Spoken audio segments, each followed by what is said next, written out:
ဗုဒ္ဓတရဏံကိသာမိဓမ္မတရဏံကိသာမိသံဃာတရဏံကိသာမိတရဏဂုံဆောက်တည်တာဘာဆောက်တည်တာဘုရားရှင်ကြွတော်မူလာတဲ့ရည်ရွယ်ချက်ကဘေသယေနန္ဒောပရဏနဂါမင်းတရဏဂုံတီးမယ်ဆိုတာကိုမြင်တော်မူလို့ကြွတော်မူလာတာ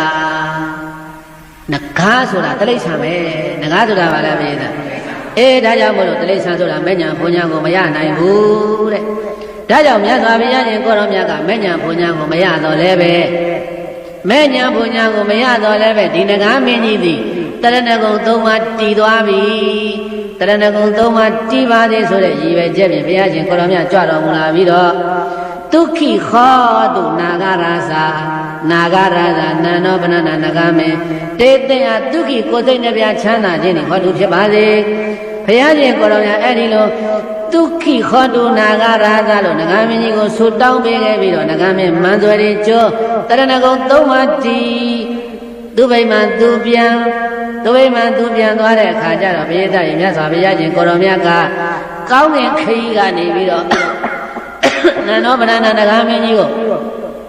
ဆုံးမတော်မူပြီးတဲ့နောက်မှာတဲ့တန်ဃာတော်တွေပြန်ခေါ်လို့အနာတပိအိမ်ကိုကြွတော်မူတယ်ဘယ်ကိုကြွလဲကောင်းကင်ခရီးနဲ့ပြန်လာတာဇေတုံအကြောင်းရောက်ဇေတုံတဝဋ္ဌိမြို့ပြင်ရောက်မြို့တကားဆင်းတန်ဃာတွေဆင်းပြီးအနာတပိကလည်းမျှော်တယ်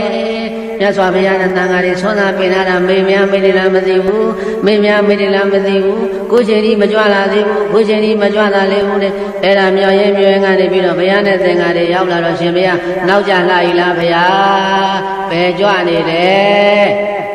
တော်မှအဲ့ဒါမြတ်စွာဘုရားကတကားတော့နန္ဒောပရဏနဂါမင်းကြီးကိုသွားပြီးတော့ဆုံးမနေတာဘယ်ကိုကြွပါသလဲဘုရားမြေမို့တောင်ကိုသွားတယ်ဘယ်သူဆုံးမလဲရှင်မောကလန်ဆုံးမတယ်ဘယ်သူနိုင်လဲဘုရားရှင်မောကလန်ပဲနိုင်တာပေါ့အဲ့ဒါဆိုရင်ရှင်မောကလန်ကိုခုံပြုတဲ့အနေနဲ့ဟောဒီသင်္ဃာ900လုံးကိုဘုရားတပည့်တော်9ရက်တိုင်အိမ်မှာဆွမ်းကအောင်မယ်တဲ့အနာတပိငါပရိသတ်ဘယ်နှရက်ဆွမ်းထက်ကအဲ့ဒါနန္ဒောပနနာနဂါမင်းကြီးကိုဆုံးမပြီးပြန်လာတဲ့ရှင်မောကလန်ကိုဂုံပြုတဲ့အနေနဲ့ပရိသတ်ရဲ့အဲ့ဒါအနာတပိငါ9ရက်ဆွမ်းကပါတယ်တဲ့ကဲပရိသတ်ရဲ့နန္ဒောပနနာနဂါမင်းအောင်တော်မူကံတရားပြပါပြီ